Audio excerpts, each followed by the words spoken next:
We ended the last lecture, or actually, I ended my last lecture. Not the last lecture was Matt's.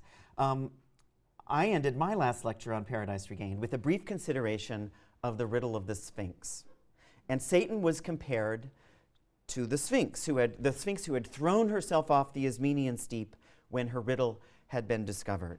And the Son of God, you'll remember, was implicitly compared to Oedipus, who had figured out the riddle of his own identity by means of his exchange with the Sphinx. I think it can be said that Samson Agonistes is more explicitly concerned with riddles and with riddling even than Paradise Regained was. One of the key moments, although this isn't anything that Milton does very much with, one of the key moments of the story of Samson that we get from the book of Judges in the Bible involves Samson's posing of this big riddle, the riddle of the honey and the lion. And it's Samson, at least in the Judges version of the story, who can be seen as assuming the role of the Sphinx.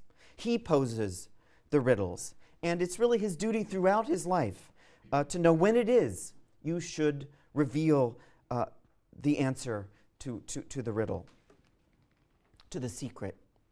And Samson Agonistes is, I think, profoundly interested in this problem, and it's continually asking the question, how do you know when it's time? How do you know when it's time to reveal your secrets? Or to use the language that Milton uses in the 7th sonnet, how soon hath time?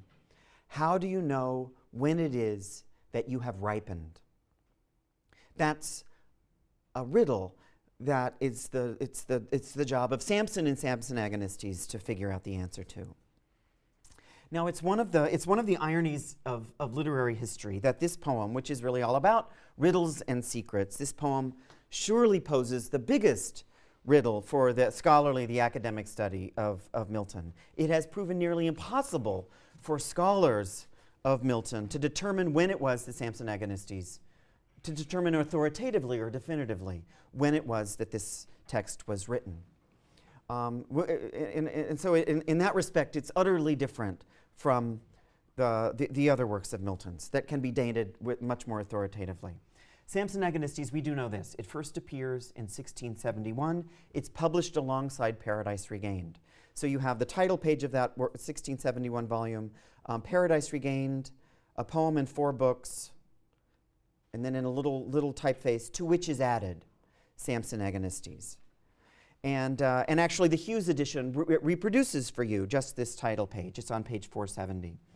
But there's no hard evidence for the date of the composition of the poem. And there are conflicting accounts, as of course you can imagine, of the date of composition. So I want to spend a little bit of time here, and I'll just do this briefly, thinking about the various scholarly accounts of when it was that Milton wrote Samson Agonistes, because all of these theories, I think, concerning the placement of Samson Agonistes in the Miltonic canon assume in one way or another that this poem is autobiographical, or that there's some kind of intimate autobiographical component to this remarkable work. As if, and the assumption is that on some level Samson Agonistes almost necessitates a type of biographical reading. So, first, and this is the most popular theory of the dating of the poem, and it's the one I happen to, and that most people subscribe to. It's the theory that places Samson Agonistes as Milton's last poem, which means that this is a poem that's written well after the middle of the 1660s. Milton seems to have started writing Paradise Regained around 1665, so it would have been after that at some point, well into the Stuart Restoration. And this reading really suggests that Samson, to the extent that this is a thematic reading of the poem, suggests that Samson is like Milton, the great political hero, or the erstwhile great political hero. Samson had almost led the Hebrews to freedom by destroying so many of the Philistines with his extraordinary, divinely inspired violence. But the Hebrew leaders failed to join Samson in this mission, and they ruined their chance for freedom from the Philistine yoke. And in the 1650s and in the 1660s, Milton was always continually representing himself in just this same light. With the help of Milton's own aggressively propagandistic efforts, the English had begun to fulfill the promise of something like a full-fledged revolution. But the weak-minded parliamentary leaders had failed to carry it out. And out of some sort of moral weakness, the English people began to yearn again for a subjection to the Stuart monarchy.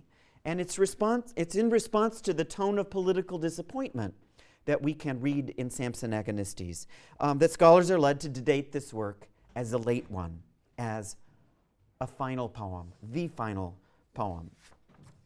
Now, the second theory of the date of the composition of Samson Agonistes places it in the late 1640s, in the period somewhere between 1647 and 1653. And this reading suggests that Samson Agonistes constitutes Milton's first great response to the onset of his blindness. By placing the poem in this period, and you can tell what scholars are responding to in the poem with this theory, they're clearly trying to make some sense of the tremendous amount of pathos, and you could actually say the tremendous amount of self-pity that charges Milton's treatment of Samson's blindness. Now, the third theory of the poem's composition places it even earlier in Milton's career. During the early 1640s, this is the period in which Milton was writing the divorce pamphlets. And in this account, the poem is the center of the poem becomes the betrayal the center of the poem becomes a reflection or some sort of representation of the betrayal Milton must have experienced himself when his wife of 6 weeks, Mary Powell, left him. Just abandoned him, it seemed. She went home to her parents. Now, in the poem, in Samson Agonistes, Dalila, you'll remember, she was a Philistine. She was a member of a political tribe that had so oppressed the Hebrews. And Mary Powell's family had all been royalist during the English Civil Wars. And so to some extent, Mary Powell, perhaps Mary Powell herself, was a royalist. And so the leanings, at least, of the Powell family, it has been conjectured, contributed significantly to what turned out to be merely the temporary erosion of Milton's first marriage. And according to this theory, then, the main thrust of Samson Agonistes isn't exclusively political, but it's domestic and political. And Milton uses a biblical story to reinvent and in some way to work through the private disaster that was the early portion of his marriage to Mary Powell. Now, I think the third theory is it has to be wrong, that Samson Agonistes was written so early in Milton's career in the 1640s. But I am personally much too invested in the notion that this is the last poem to have its status be relinquished as a post-restoration work. But nonetheless, I want to think about that third option that I've just mentioned, and to focus on the nature of the relation of the nature of Milton's representation of the relation of Samson to Dalila in this poem, which is an undeniably powerful aspect of this work. Let me just digress here for a moment and explain to you why I pronounce her name Dalila and not Delilah. So when I use the word Delilah in this lecture, that will be referring to the character in the Old Testament from the book of Judges, the name with an H on the end. Milton doesn't have an H on the end. He uses the Latin spelling from the Latin Bible of all the characters in Samson Agonistes. So the father is Manoah rather than Manoah. He makes up the name Harafa, but it's along the same sort of Latinate lines of Dalila and Manoah. Who knows why Milton wants to classicize these names rather than using the English transliteration of the Hebrew. It's been conjectured that it sounds prettier. You have a line like, the sumptuous Dalila floating this way, those extraordinary dactyls that seem incredibly sensual and seductive. You couldn't have that with Delilah, the sumptuous Delilah floating this way. It just doesn't, it's not as sexy. Okay, that was just a a pronunciation digression.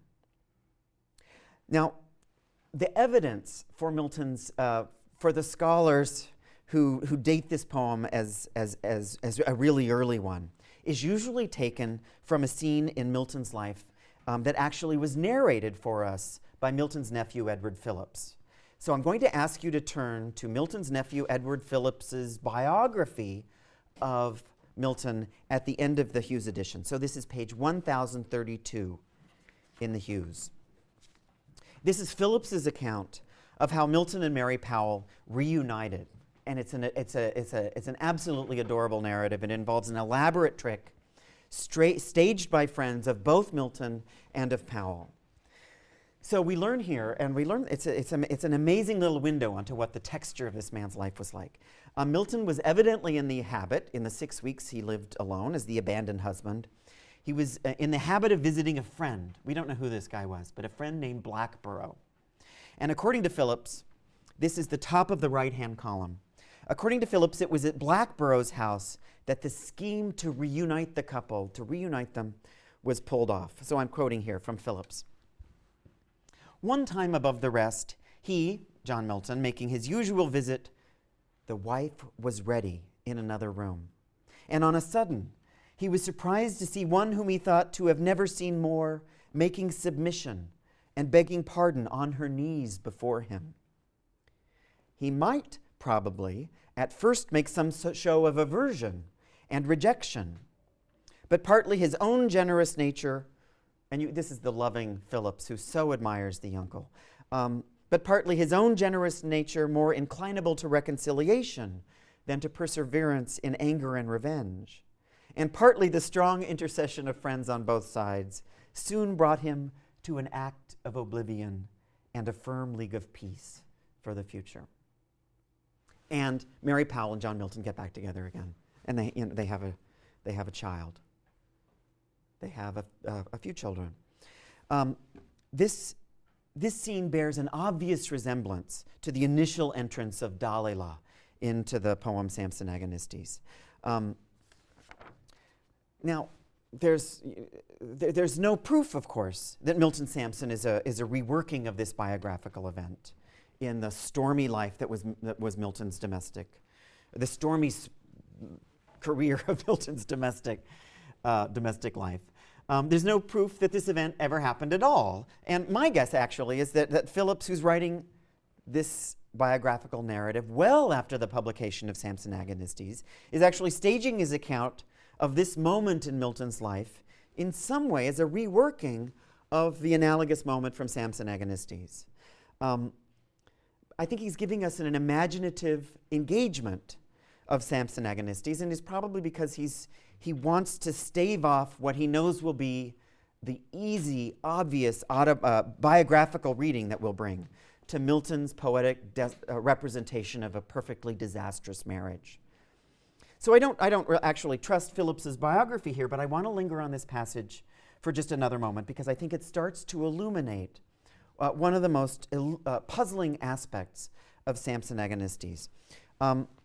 Look at Phillips's metaphor in the last sentence that I just quoted. Milton's own generous nature brought him to an act of oblivion and a firm league of peace for the future.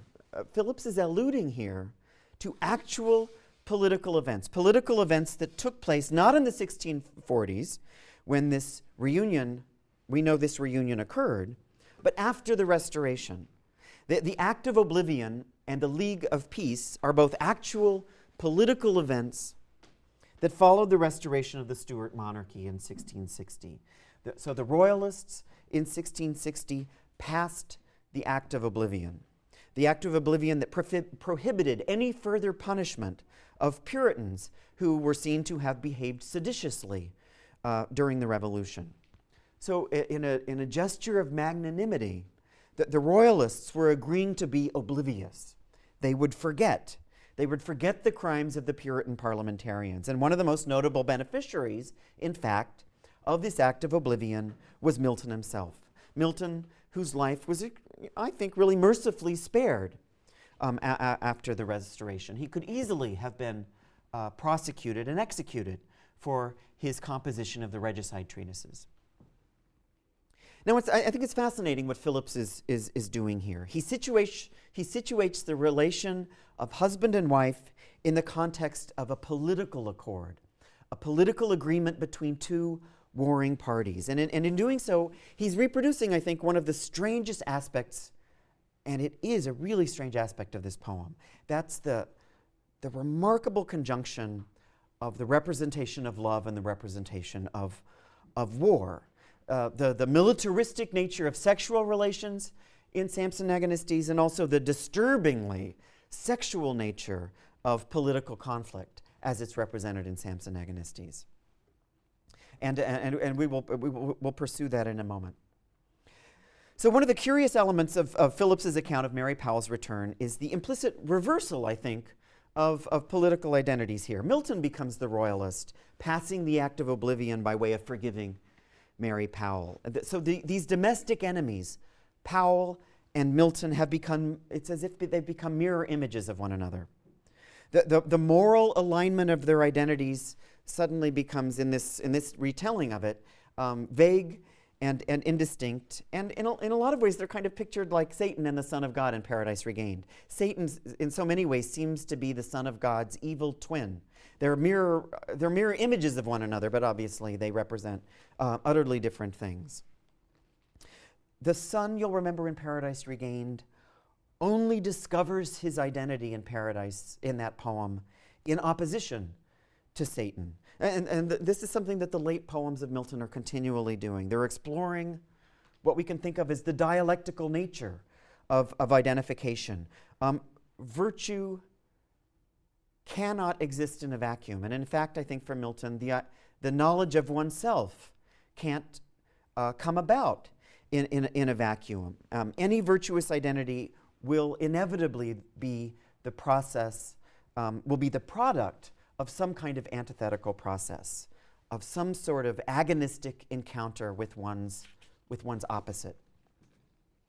Now, the antithetical construction of the hero's identity is really central to this poem, Samson Agonistes. And I think keeping this in mind will help us try to make sense of some of its most troubling components. And I think the components of Samson Agonistes are as troubling as anything you'll find anywhere in the reading for this course. And for me, what's most troubling is this fact. And this is an undeniable, unquestionable fact. Samson Agonistes is the intensest, or gives us the intensest expression of misogyny that you will find in the Miltonic canon. And that's because this poem goes further, I think, than any of Milton's other poems in narrowing the problem of identity.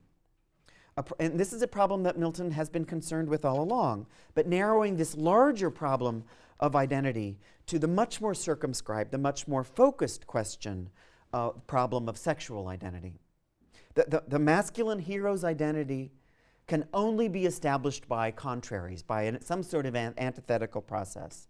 Samson can only identify himself as a hero by rejecting, by actively excluding absolutely everything that's not masculine, rejecting everything that's not heroic, rejecting everything that's not Samson.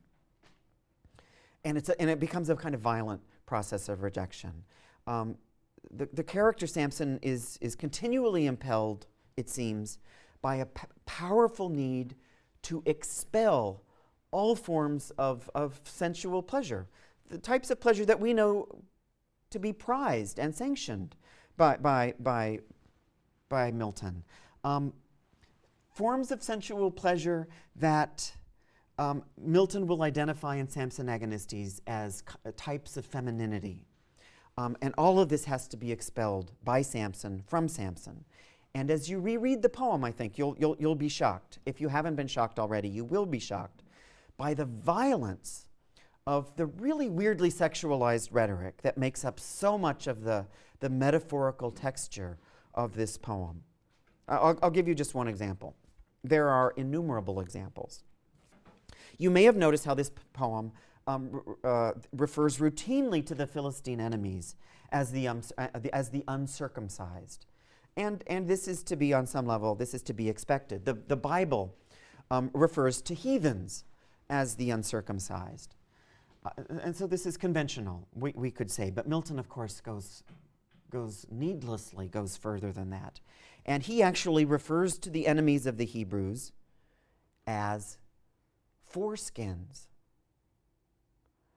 With his sword of bone, Samson slew 1,000 foreskins. This is an unbelievable synecdoche. Synecdoche being the rhetorical trope of using a part for a whole. And Milton, as far as I can tell, had absolutely no precedent whatsoever for the use of this particular synecdoche to refer to an entire people, the enemies of the uncircumcised enemies of the Hebrews. There's a kind of sexual violence continually welling up in the rhetoric used to describe political violence. And think about what that implies. To slay 1,000 foreskins is in some way to imagine a military victory as something like a mass circumcision, or symbolically some type of mass castration. And this is just one of many examples of a related kind of figurative pattern in Samson Agonistes.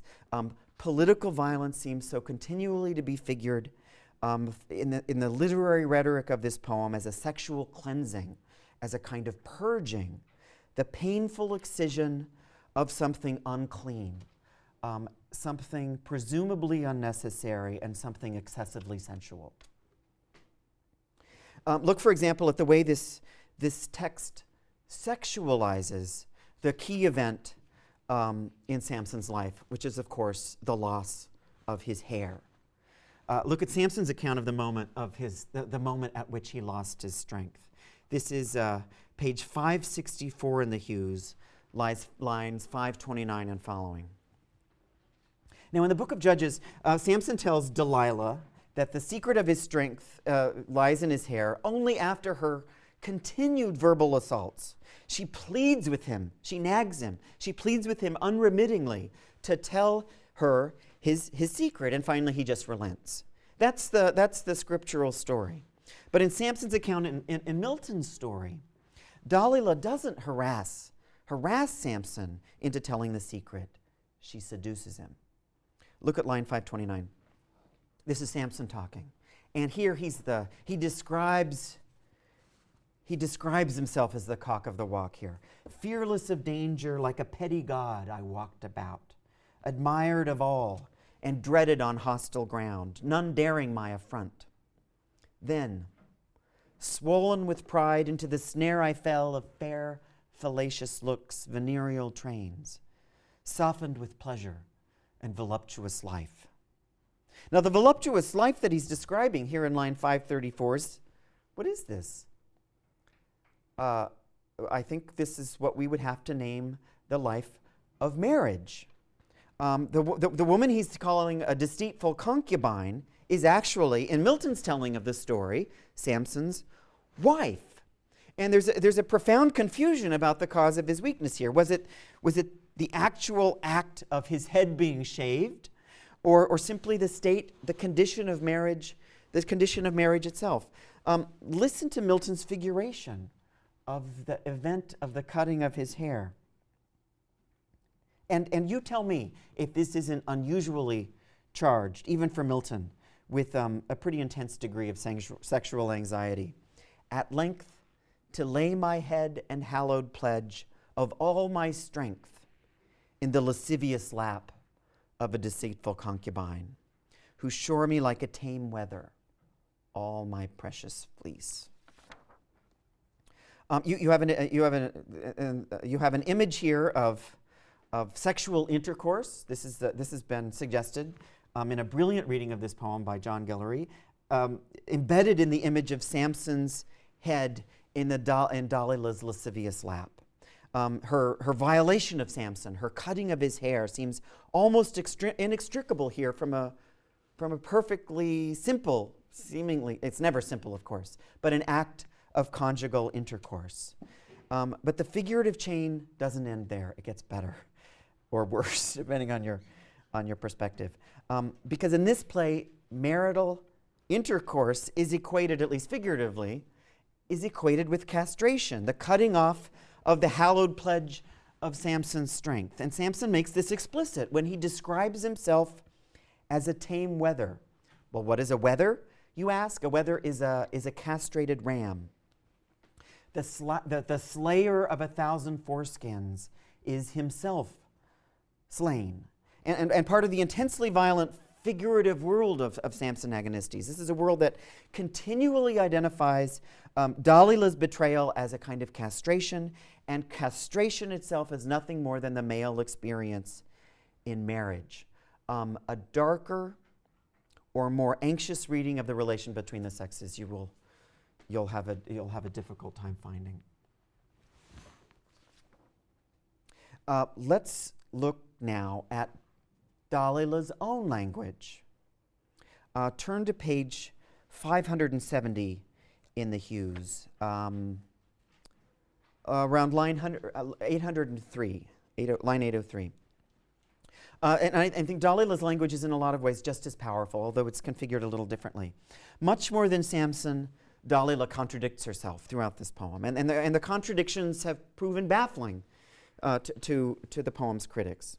Now, one way of reading the character Dalila is to insist that her contradictions point out, emphasize her mendacity. These are just simply lies that she's telling. And in a lot of ways, Milton does seem to be setting her up as a type of Satan. Satan, who on Mount Niphates at the beginning of Book 4 of Paradise Lost was continually contradicting himself. And critics have typically dismissed Dalila's explanations, her justifications of her behavior, with the assumption that Milton is simply trying to discredit her. And it's not an unjustifiable assumption. And I think that's because the central contradiction of her discourse involves her use of two types of arguments. The first is an erotic, a romantic argument, and the second argument she deploys is a political one. And once again, it's this conjunction, the conjunction of the sexual and the political, that in this poem proves so unsettling and so puzzling. So let's look at Dalila's reasons for betraying her husband. This is her first argument, line 803. She's essentially saying, I wanted you at home. You were always going out. You were working all the time. I knew that liberty would draw thee forth to perilous enterprises, while I at home sat full of cares and fears, wailing thy absence in my widowed bed. Here I should still enjoy thee day and night. Here at home I should still enjoy thee day and night, mine and love's prisoner. I unmanned you, she's saying, because I loved you so much. That's the gist of the argument. Dalila's second argument is entirely different. And it's distinct from the complaint of the housewife that we just looked at. Look at the very bottom of page 571. This is line 857 and following. Here Dalila tells us that she had to betray Samson for political reasons. She had to do it to liberate her people, the Philistines. The priest was not behind, Dalila says, but ever at my ear, preaching how meritorious with the gods it would be to ensnare an irreligious dishonorer of Dagon. What had I to oppose against such powerful arguments? Only my love of thee held long debate, and combated in silence all these reasons with hard contest. At length, that grounded maxim, so rife and celebrated in the mouths of wisest men, that to the public good private respects must yield, with grave authority took full possession of me, and prevailed, virtue as I thought, truth, duty, so enjoining. And Dalila here gives us an extraordinary revelation. She turns out to be, on some level, the mirror image of the great heroic Samson. She plays the same role as the deliverer of her people. She's the deliverer of the Philistines that Samson plays for the Hebrews. She defends the Gentile god Dagon, and Samson, her husband, defends the Hebrew god Yahweh or Jehovah. They're in direct competition here. They're political opposites. And Milton is playing with a kind of something approaching a sort of cultural relativism by means of his representation of this competition. There is, however, a difference between them, and it's a difference we have no choice but to deal with. The difference between them is that Dalila, the wife, sacrifices private concerns for a public commitment to her people. She yields, in her words, she yields private respects to the public good. This is precisely what Samson was supposed to do. But of course, this is exactly what Samson failed to do. So in a lot of ways, these two explanations, these two arguments of Dalila's contradict one another. And on the literal level of the plot, the first motive, the motive appropriate for a wife, is revealed as a lie. But the presence of these two conflicting motives bespeaks more, I think, than the mere fact that Dalila is a liar, or in some way that Dalila is a satanic figure who's just a very embodiment of evil. These two conflicting arguments really speak to Samson's deepest anxieties, and perhaps the deepest anxieties of this poem, Samson Agonistes. The prospect of domestic pleasure is invariably a dangerous one for Samson. And that's because domestic success at home for Samson, is indistinguishable from political defeat. Dalila's two arguments are utterly, it's as if inside of Samson's head, they're utterly intermingled with one another and inextricable in Samson's psyche. In the severely restricted, circumscribed world of this hero's consciousness, domestic comfort and political failure turn out to be something like one and the same thing. In both instances, the hero is seen to have relinquished his masculinity. He's undergone a humiliating defeat, and with this dual identification of Dalila as wife and as fierce warrior, you have a sense of the fragility of a powerful sense of the fragility of masculine heroic consciousness as it's represented in this text. Okay, turn now to Dalila's final offer to Samson.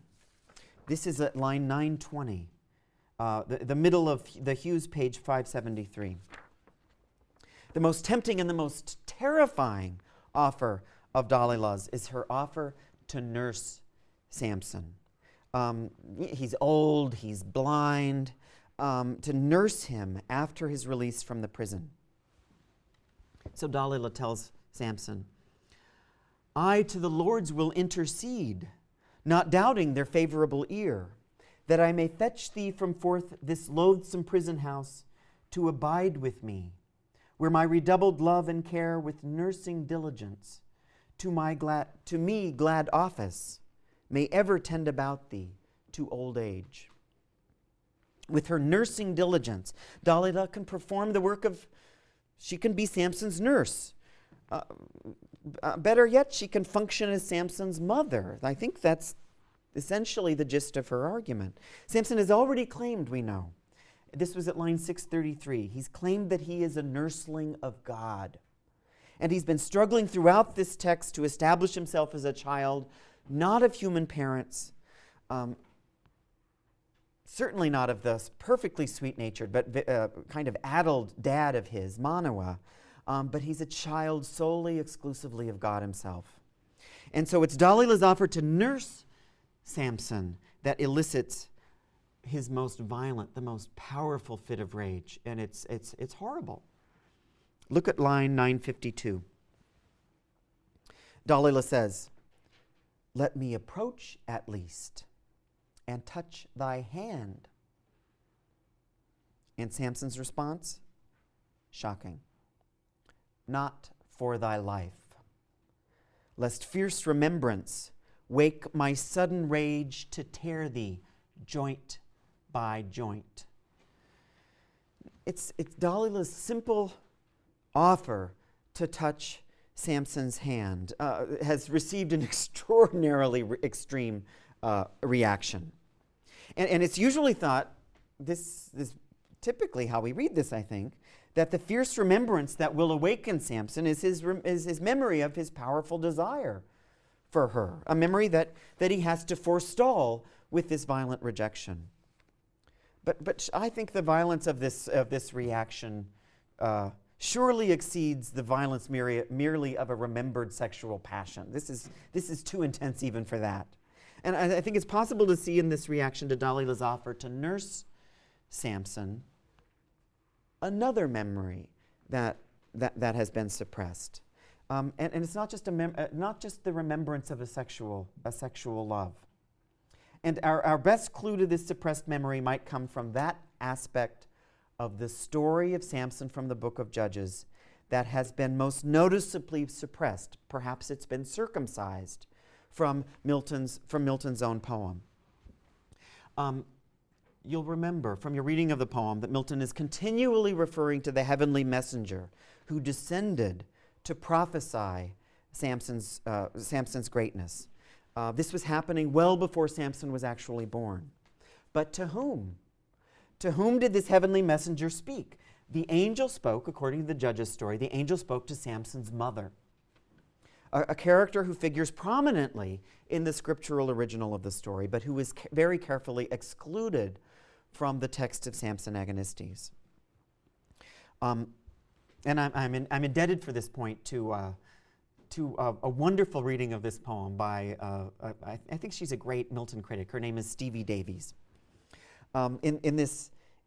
In Samson's violent rejection of Dalila, in his rejection of her offer to nurse him in his old age, Samson is rejecting on some level the very existence of his mother. He's denying the obvious fact that he had ever been mothered at all, which is another way, of course, of denying his humanity, of denying his status as a creature, his createdness. Now, it has been years now. Milton has for years addressed himself to the attraction and also to the danger of the fantasy of heroic self-sufficiency. I'll just remind you of Book 5 of Paradise Lost, in which Milton explored the fantasy of self-creation, Satan's remarkable and, of course, implausible claim that he was self-begot. Satan needed to deny, he wanted to deny God's agency in his creation. Now, Samson's case is related, but of course it's a little different. Samson wants more than anything to be a nursling of God.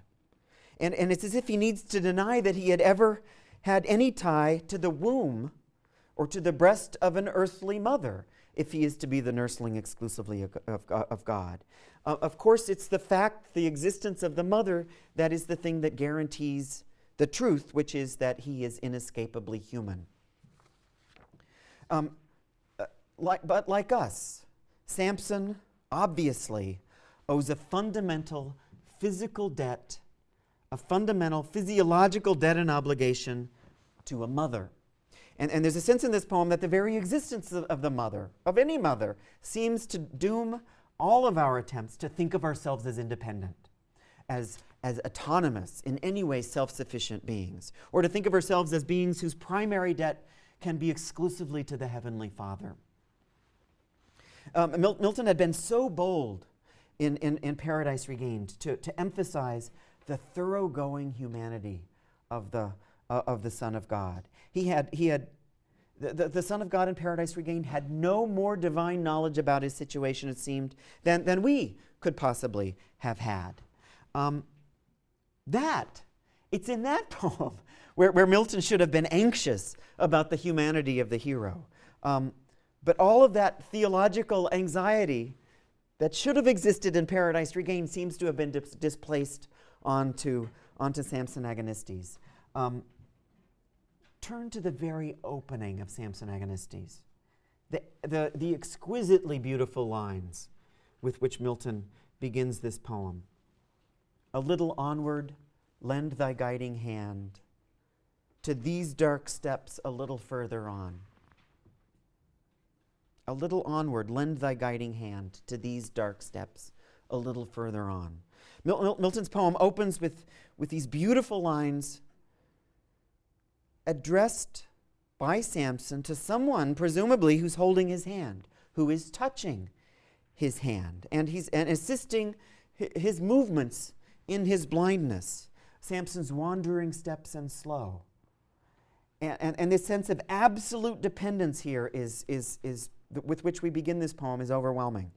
And it's often argued that Milton is suggesting here something like Samson's complete dependence on God. This is the nursling of God, after all.